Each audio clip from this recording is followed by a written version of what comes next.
Estamos diante de um tema propício para os nossos dias, que está ali em uma das cartas a João, que João escreveu, dizendo: filhinhos, é já a última hora. E para falar um pouco dentro desse tema, eu quero falar um pouco sobre a parábola que Jesus pregou sobre os trabalhadores da última hora. A Bíblia diz que Jesus ensinando parábolas são histórias que Jesus contava para representar algo real. E Jesus, contando a sua parábola, ele dizia que o reino dos céus era semelhante a um homem, pai de família, que saiu de madrugada a procurar trabalhadores para trabalhar em sua vinha. E ele encontra alguns e acerta com eles ali um salário. E esses homens vão pegar o trabalho no começo, vão pegar a obra no início. Então tem muito trabalho para eles, e eles vão trabalhar bastante. Eles vão à vinha desse homem trabalhar, e ele sai novamente ali entre a terceira hora do dia e encontra alguns homens ociosos na praça. E ele chega e diz: por que vocês estão aí ociosos? Ide a minha vinha trabalhar, que eu vou dar um salário para vocês. E eles então vão trabalhar. A terceira hora do dia, se não me falha a memória, é às 9 horas da manhã, pelo horário judaico. E esse homem sai também à sexta hora do dia e à nona hora do dia. E ele encontra mais alguns ociosos na praça. E ele fala com ele: por que vocês estão ociosos na praça? Vão trabalhar na minha vinha e eu vou dar um salário para vocês, conforme o que for justo. E eles vão pegar ali da sexta hora, outros da nona hora, e trabalharão não tanto quanto os que pegaram no início, mas trabalharão ainda muito. E ele sai de tardezinha, a ponto de escurecer o dia. E ele encontra alguns ociosos e diz: por que vocês estão aí ociosos na praça o dia inteiro?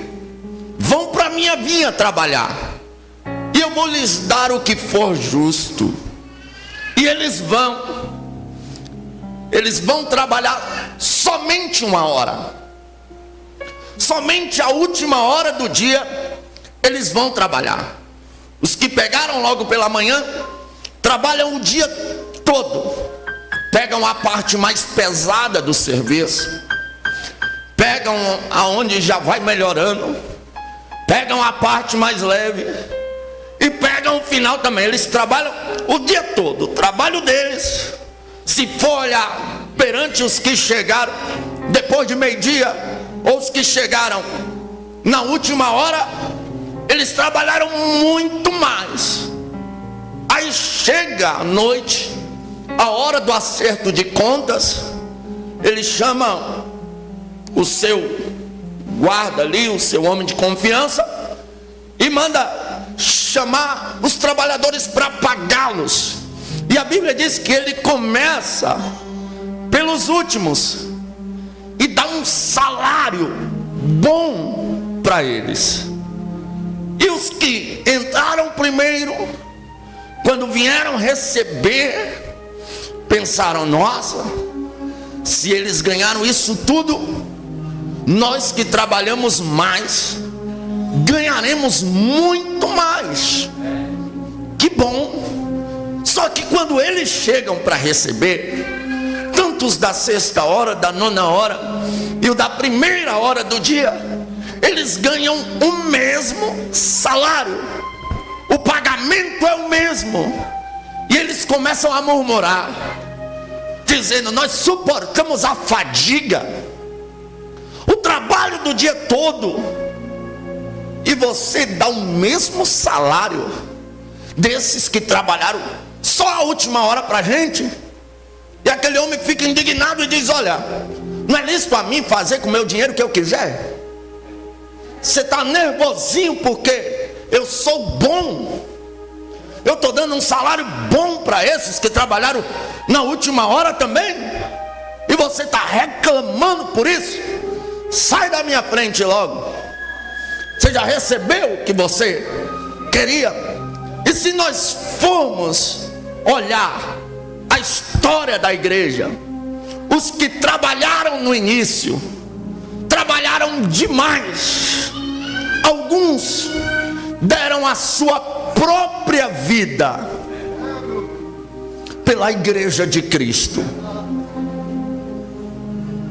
João praticamente pregou a vida toda, foi perseguido, foi trancado, foi humilhado, foi jogado em um caldeirão com azeite borbulhando de tão quente, foi exilado na ilha de Patmos por causa da palavra.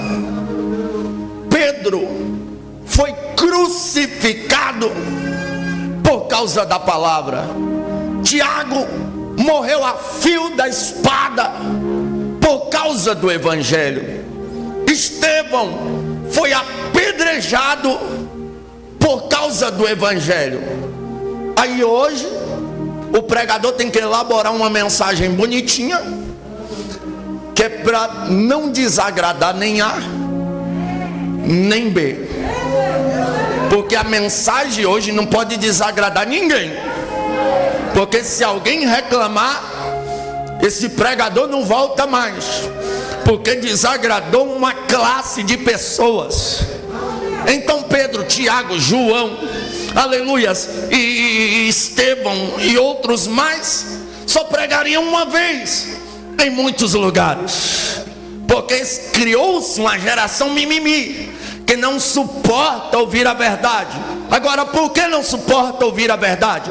Porque está escrito que nos últimos dias não suportariam a sã doutrina, mas tendo comichão nos ouvidos, se voltariam para fábulas. Eu vi um pregador, ao invés de pregar a Bíblia, ele pregou a história do Rei Leão e o que o Rei Leão falava, animal falante, fábula. E as pessoas querem fábulas, não suportam a sã doutrina, mas amam fábulas. Não suportam a sã doutrina, mas amam shows de stand-up. Não suportam a sã doutrina, mas amam shows gospel. Não suportam a sã doutrina, mas amam um coaching trazendo uma mensagem de autoajuda. Não suportam a sã doutrina, mas querem carnaval gospel, querem festa junina gospel, barraca do amor gospel, daqui a pouco tem até droga gospel, pelo que eu estou vendo por aí. Mas eu louvo a Deus porque ainda tem crente que suporta e ama a sã doutrina, os ensinamentos do Senhor que nos vão levar para o céu.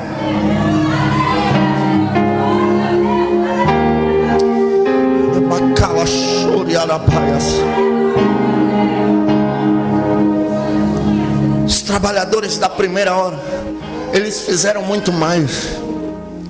Quando eu vejo Paulo fazendo declaração, dizendo: nem a altura, nem a profundidade,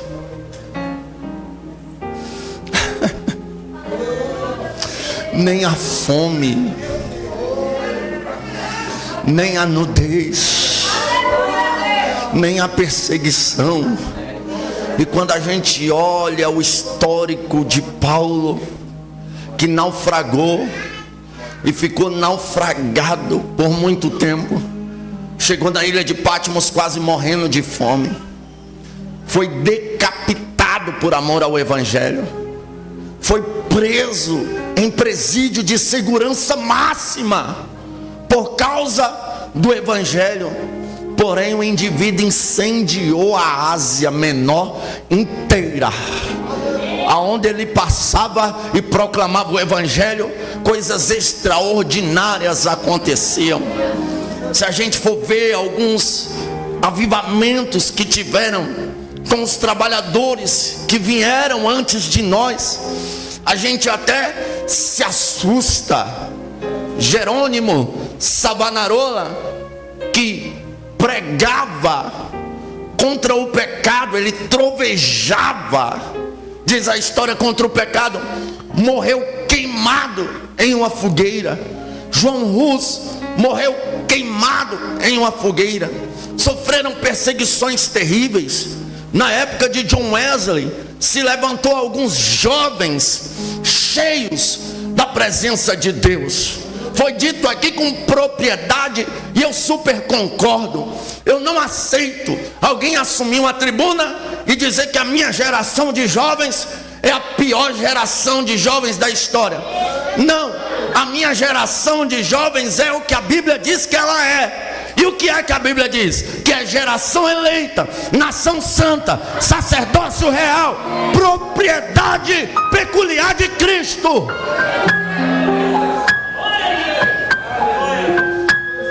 Existe jovens cheios do poder de Deus.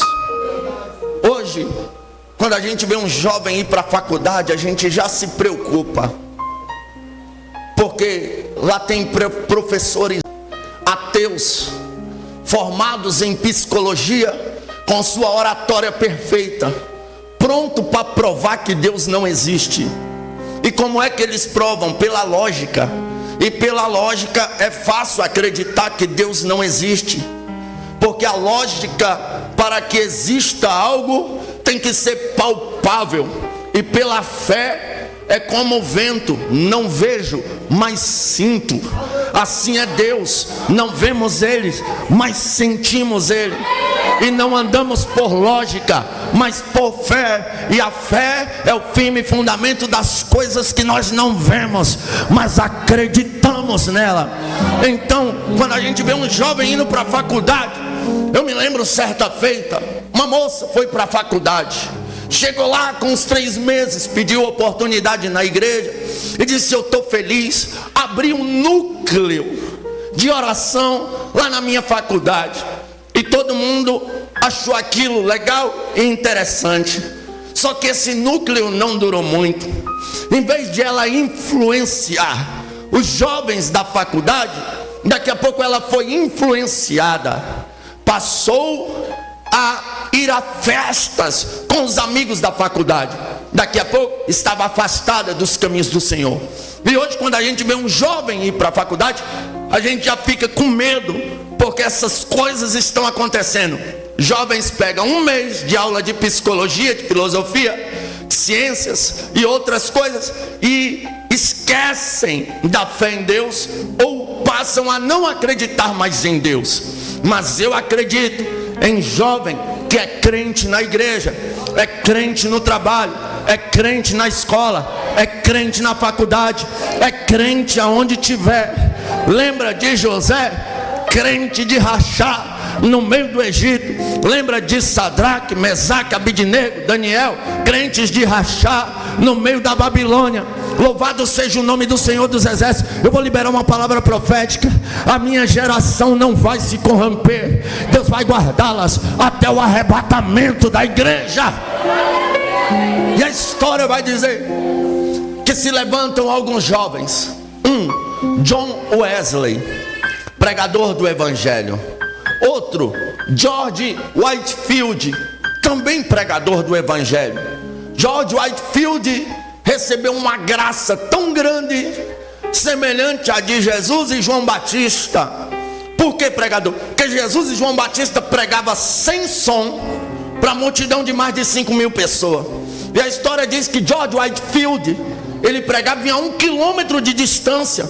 As pessoas ouviam a voz dele como se estivesse pertinho, ou falando em um microfone. Carlos Wesley era irmão de John Wesley, e esse não era pregador, mas era cantor, e foi um dos maiores ministros de louvor da história. A história diz que John Wesley tinha tanta unção na vida que certa feita ele chega numa cidade de cavalo, e quando o casco do cavalo dele pisa na entrada da cidade, alguém diz: John Wesley está na nossa cidade. É possível isso, pregador? É. Lembra quando Paulo chega naquela cidade? Alguém disse: esses que têm alvoroçado o mundo estão entre nós. Aleluias. A história vai dizer que esses jovens estudaram em Oxford, e em Oxford, eles estudando, no momento do intervalo do recreio, eles passaram a não ir lanchar, passaram a não ir passear. Eles foram para a sala e começaram a orar, e isso foi contagiando. Daqui a pouco um aluno veio orar, outro veio orar, outro da outra sala veio orar, outros vieram orar. Daqui a pouco a sala já não comportava. Quando foi um dia, o guarda da escola sai e não vê nenhum jovem transitando, namorando, lanchando no horário do intervalo, e ele ouve um barulho vindo do auditório de Oxford. Quando ele chega no auditório de Oxford, 3 jovens, John Wesley, Charles Wesley, George Whitefield, levaram uma faculdade inteira a dobrar o joelho e clamar pela presença de Deus. Eu vou liberar uma palavra profética. Deus vai levantar crente que vai levar faculdade, empresa, cidade, estado, país a se prostrar e adorar a Jesus Cristo. Glória. Homens que fizeram tanto. Martinho Lutero, que sofreu ameaças terríveis, sem falar na época do Império Romano, onde era divertido pegar cristãos e levá-los à arena e soltar leões famintos. Eu fico olhando, às vezes pensando, já me peguei pensando nisso, e lágrimas vieram aos meus olhos. Eu imaginei uma família de crente como a minha, eu, minha esposa, minha neném de 7 anos e meu filhinho de 1 ano, ali na arena, amarrados, as crianças sem entender nada, e de repente aquela gritaria toda. Eu imagino a filhinha de um pai de família: ah, papai, por que eles estão gritando? E o pai abraçando a filha: filha, vai ficar tudo bem, já já a gente se vê no céu. Eu imagino a filha: mas como assim, papai? Por que no céu? E de repente soltam os leões. Eu imagino a criança na inocência: papai, olha lá, os leões, papai.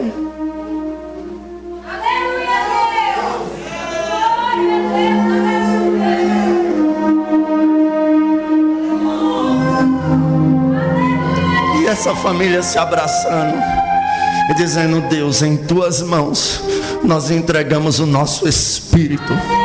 E eram despedaçados por causa do evangelho.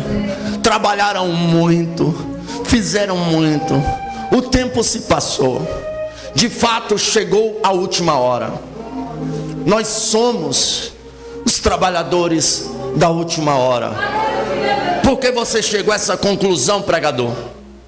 Porque embora nós estamos fazendo muito pela obra de Deus, não estamos fazendo nem metade do que os que vieram antes de nós fizeram. Aleluias. Não estamos fazendo nem um terço. Aleluia. De fato, só nos resta a última horinha. De fato, o nosso trabalho é pouco. Se a gente olhar para o nosso histórico de cristão e o histórico de cristão daqueles que iniciaram no início, daqueles que vieram na trajetória até chegar aqui, a gente olha para eles e até pensa: nós não somos nem crente, nós não merecemos nada diante do tanto que eles trabalharam. Aí é por isso que eu não aguento. uns pós-moderninhos que assumem a tribuna para falar dos nossos pais na fé, dizer que os nossos pais na fé eram quadradões religiosos e não tinham sabedoria. Lavem a boca de vocês para falar dos nossos pais na fé, porque se estamos aqui é porque eles tinham joelhos no chão, lutaram e dedicaram a sua vida inteira para a gente hoje estar aqui participando de 2 horinhas de culto e já ficar com vontade de ir para casa, evangelizar uma vez por mês, e olha lá, essa é a nossa realidade. Agora eles não, era todo dia pregando, era todo dia evangelizando, era todo dia ganhando alma, e por isso estamos aqui. Então vamos respeitar a história de quem veio antes de nós. Está escrito: não remova os marcos antigos. Deve-se respeitar a história de quem veio antes. Podemos até ter mais sabedoria, porque antigamente poucas eram as Bíblias. Homens sofreram, pagaram um preço terrível. Hoje mesmo eu vi a foto de um homem sendo queimado porque traduziu a Bíblia para o inglês. A gente vai ver vários homens naquela época, a dificuldade de ter o evangelho em sua língua. Hoje nós temos facilidade, porque se a gente baixar um aplicativo no telefone, teremos mais de 200 traduções de Bíblia, teremos mais de 200 Bíblias de estudos. Então o problema hoje não é conhecimento bíblico. Temos muito conhecimento bíblico ao nosso dispor, temos muitas traduções de Bíblia ao nosso dispor, temos muita literatura acerca da Bíblia, prontas para a gente ler a qualquer momento. Porém, o que nos falta hoje não é literaturas acerca da Bíblia, não é ensinos doutrinários, porque tem demais. O que falta hoje é a santidade e a unção que os nossos pais na fé tinham. Falavam Deus, Jesus, mas quando eles falavam Deus, Jesus, Deus e Jesus descia aonde eles estavam. E é isso que nós necessitamos em caráter de emergência. Mas uma coisa que me alegra é que somos os da última hora. A igreja está se despedindo da terra. Estamos vivendo os últimos momentos. Não trabalhamos nem metade da metade do que aqueles que vieram antes de nós. Porém, quando eu vejo Deus olhando e mandando dar o mesmo salário, a gente entende que não somos salvos por obras, mas somos salvos pela fé. Embora a fé sem obras é morta, quem é salvo, mesmo que o trabalho seja pouco, como os que trabalharam na última hora, ele trabalha. A igreja que vai morar no céu é uma igreja que trabalha, que faz a obra. Moody disse que o cristão, ou ele é um missionário, ou ele é um impostor. Todos nós temos que fazer a obra de Deus. Alguns são como eu, fazem a obra de Deus indo. Outros fazem a obra de Deus orando por quem está indo. E outros fazem a obra de Deus contribuindo com quem está orando e com quem está indo. E assim a obra de Deus é feita, com os pés dos que vão, com o joelho dos que oram e com as mãos dos que contribuem.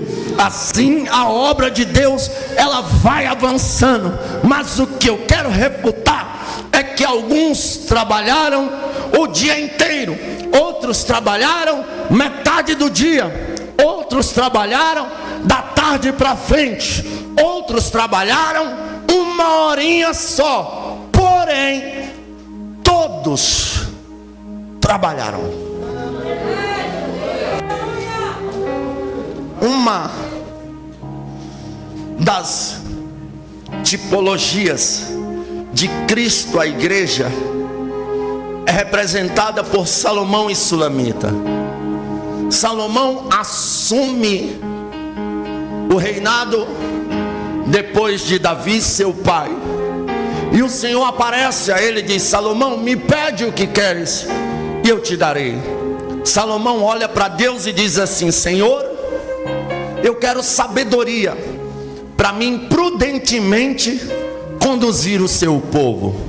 O Senhor diz a Salomão: por quanto tu não me pediste ouro, não me pediste prata, mas me pediste sabedoria, eu vou te dar ouro, eu vou te dar prata, vou te dar sabedoria, e o seu governo, enquanto tu for fiel a mim, será um governo de paz. E Salomão tem uma sabedoria tão extraordinária que a fama do seu governo chega em outras nações. A rainha de Sabá fica sabendo e ela vem. Alguns historiadores contam que quando ela chega, ela encontra o jardineiro do jardim de Salomão e diz: és tu, rei Salomão? O jardineiro diz: não, eu sou apenas o jardineiro, quem dera se eu fosse o rei. Ela já fica assustada. Será que o reino era extraordinário? Se o jardineiro já parecia ser o rei, imagine os outros que ela vai encontrando até chegar ao rei. Quando ela vê Salomão decifrando os enigmas, que alguns vão dizer que foram 7, ela olha e depois de passear por todo o reinado, ela faz uma declaração: não me contaram nem a metade do que realmente é esse reino. A história diz que um dia Salomão se disfarça de pastor de ovelha e sai pelo seu reinado, sem ninguém saber que ele era o rei. Ele está disfarçado, e ele sai nas praças, usando de sua sabedoria para melhorar o seu governo. Ele vai nas praças e pergunta para as pessoas, disfarçado de pastor de ovelha: o que vocês acham do rei Salomão? E quando se trata de rei, governador, presidente, prefeito, todo mundo tem o seu lado. Uns gostam, outros não gostam. E tem gente que vê que a pessoa é boa e está fazendo bem, mas só porque ele não gosta, ele vai falar mal. Governo é sempre assim. E alguns diziam: o rei é bom nisso. Outros diziam: não, mas eu não gosto não, Davi era melhor. Ele é bom, mas precisa melhorar nisso. E ele sai nos bares: o que vocês acham do rei? Uns diziam: o rei é bom nisso, mas precisa melhorar nisso. Sai nas igrejas, nas sinagogas: o que vocês acham do rei? Os religiosos diziam: olha, gostamos do rei nisso. Outros diziam: não, não gostamos do rei. Uns diziam: o rei é bom nisso. Outros diziam: mas precisa melhorar naquilo. E ele sai. Aonde há ajuntamento de pessoas, a história diz que ele vai, até que ele chega no lagar, aonde está fazendo o vinho. O lagar é o último estágio da vinha. Primeiro é plantada a vinha, aonde os trabalhadores foram, e o último estágio é onde se colhe, pega a uva para fazer o vinho. E quando ele chega lá, ele dá de cara com uma mulher que era morenaça, morena de rachar.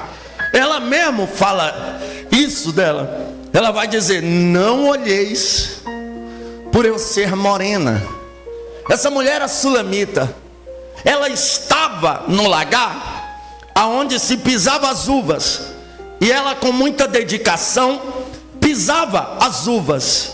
O rei se aproxima dela, vendo a dedicação dela, e questiona ela também: o que você acha do rei Salomão? Ela começa a dizer uma série de elogios, diz a história. O rei, tá vendo esse vinho aqui? Vai para a mesa do rei.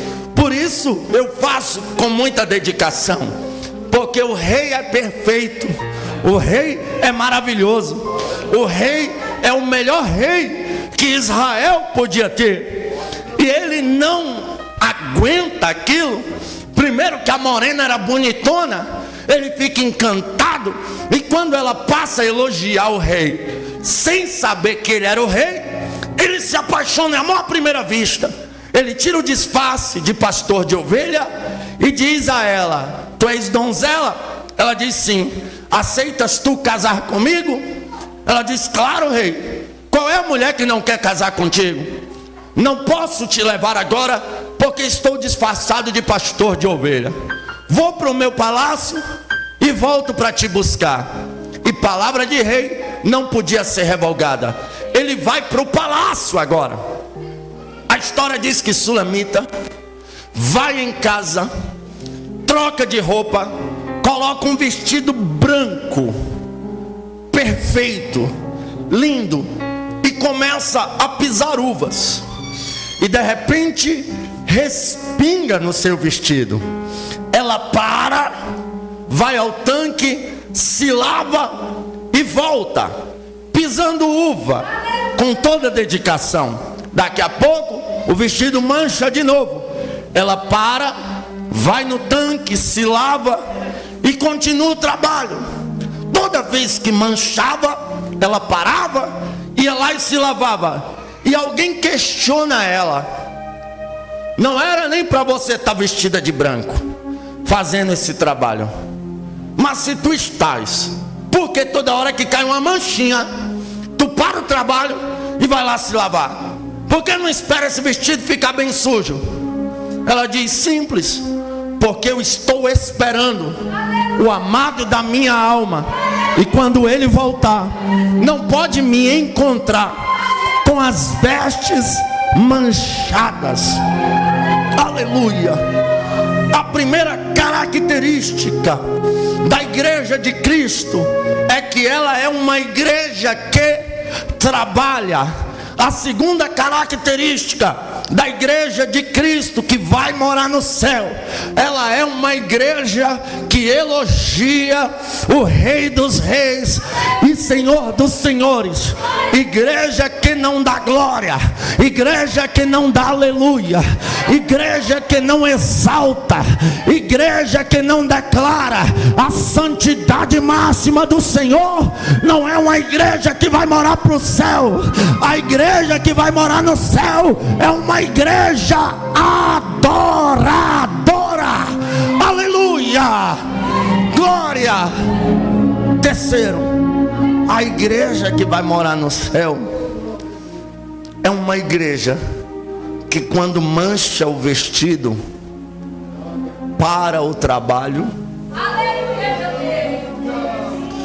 e vai ao tanque e lava.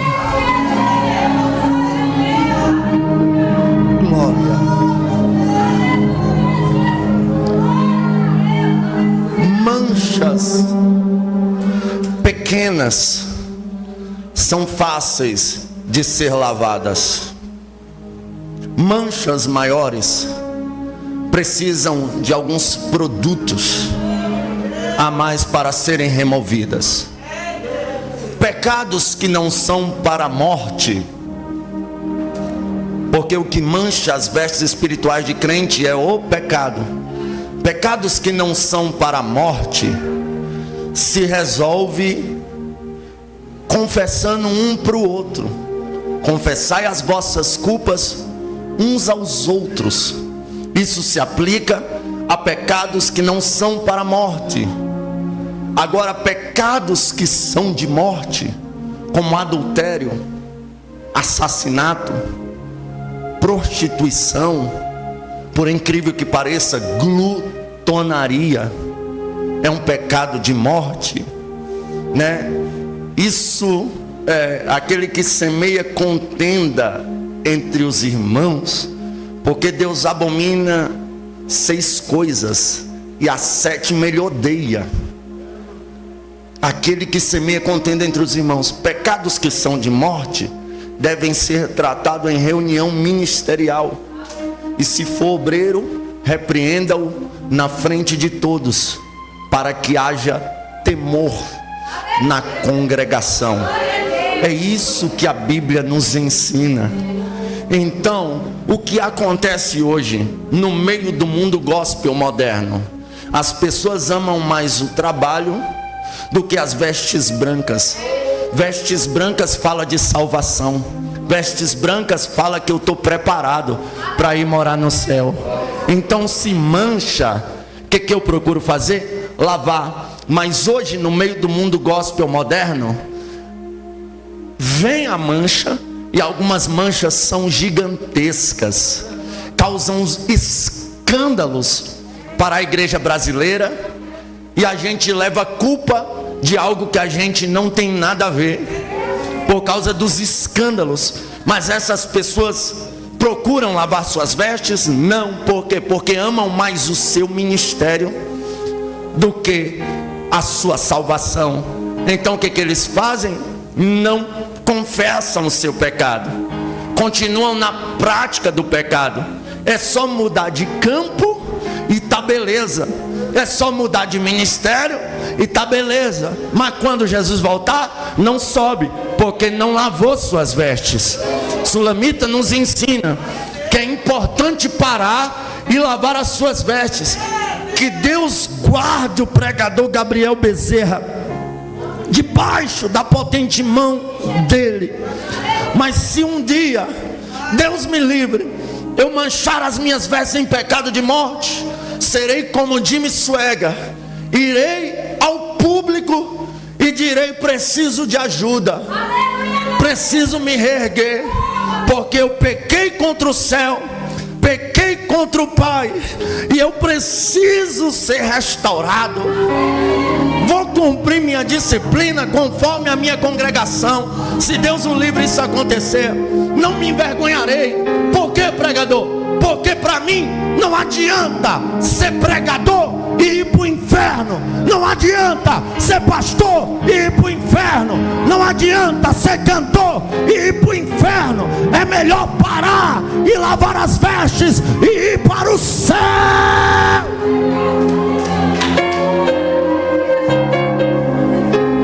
Estamos esperando o amado das nossas almas, e quando ele voltar, não pode nos encontrar com as vestes manchadas.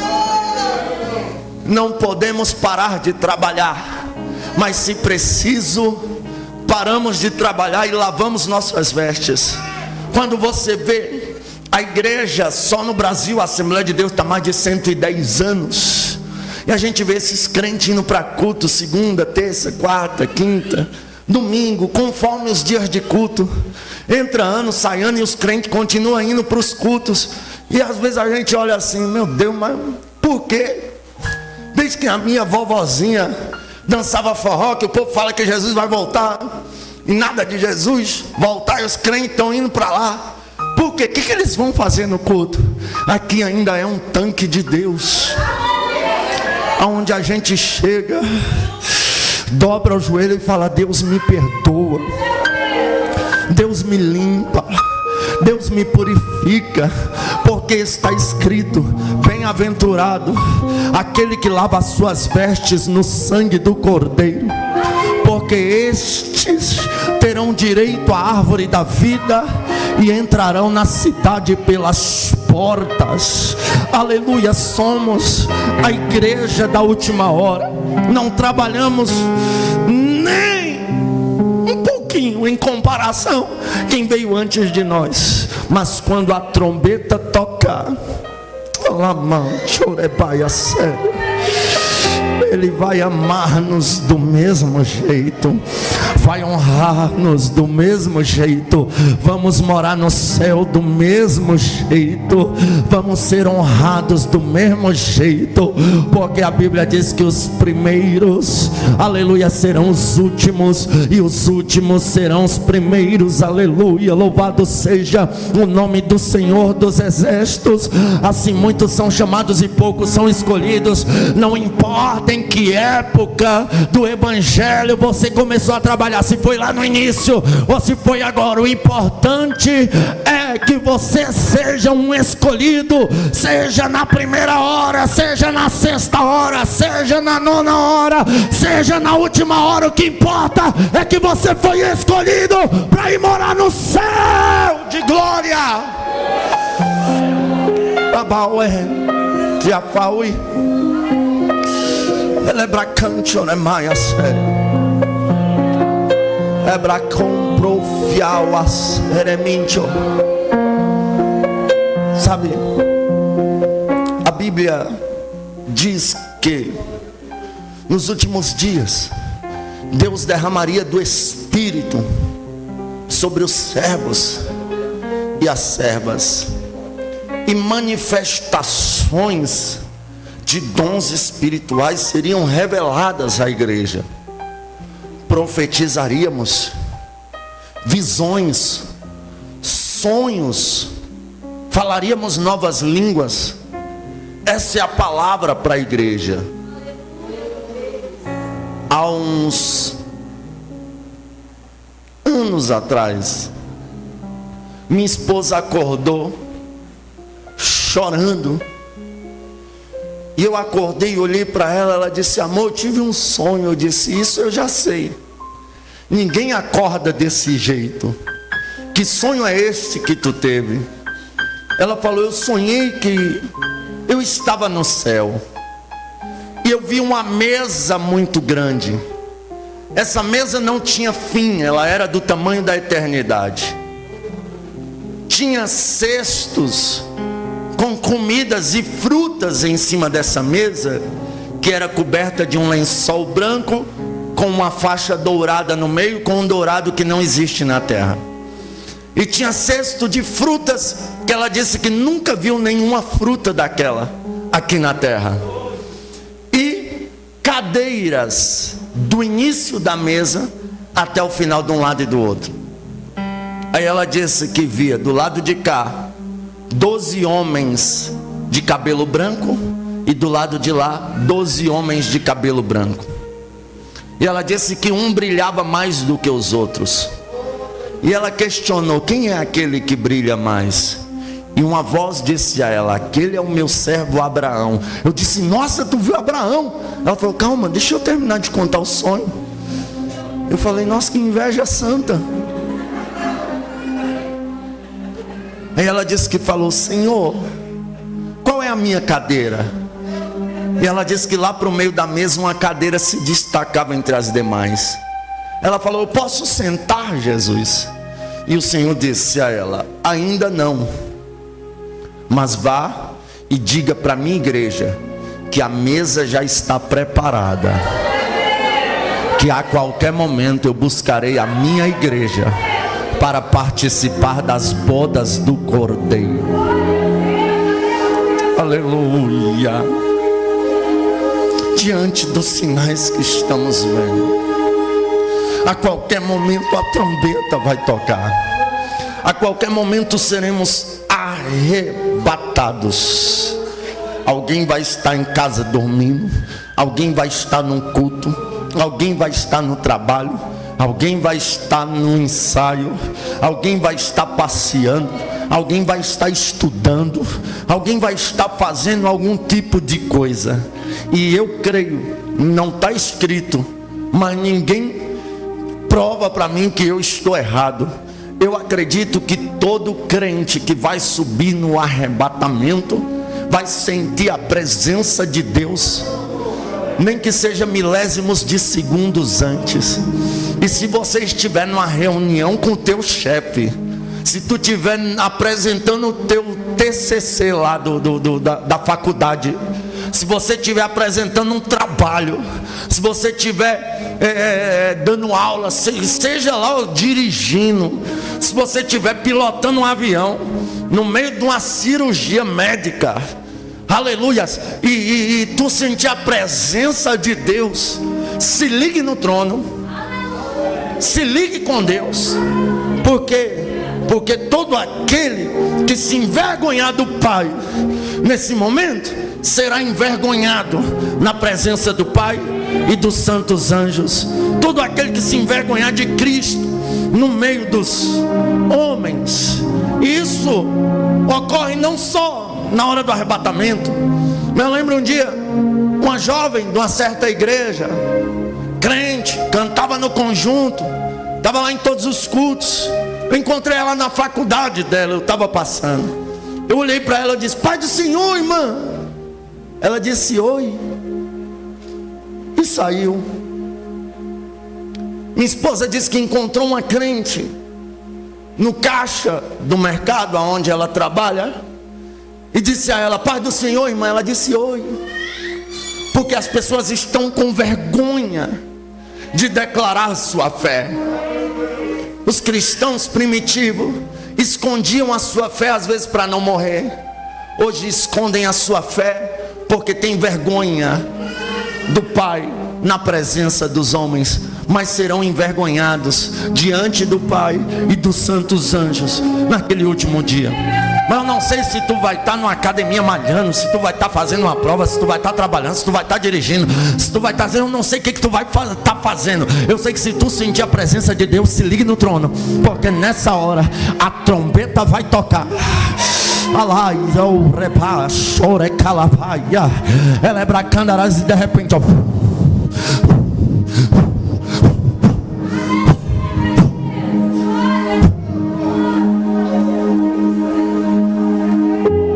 aí aquele filho desobediente a pai e mãe,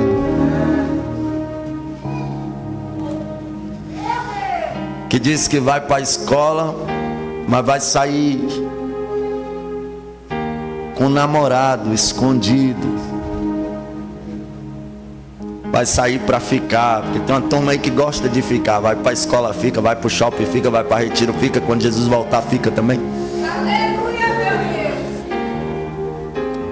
Aí a irmã de ciclo de oração de rachar, aí o rebeldezinho, a rebeldezinha: mamãe, mãe, mãe, mamãe, mãe, mãe, mãe. Vai chegar no quarto, tá lá a roupa da mãe, a aliança da mãe. Mamãe, que brincadeira é essa, mãe?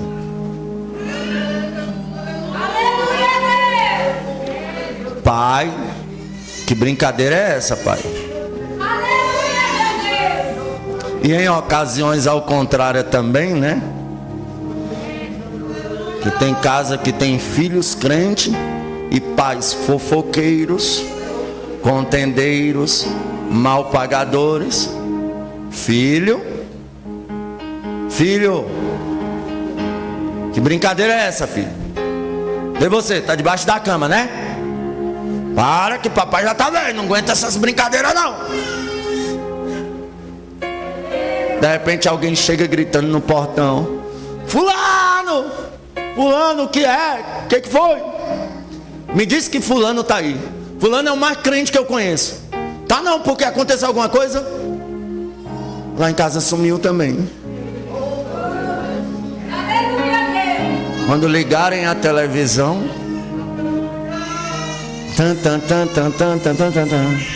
o repórter tremendo, desesperado, acabou de desaparecer milhares e milhares e milhares e milhares de pessoas no mundo inteiro.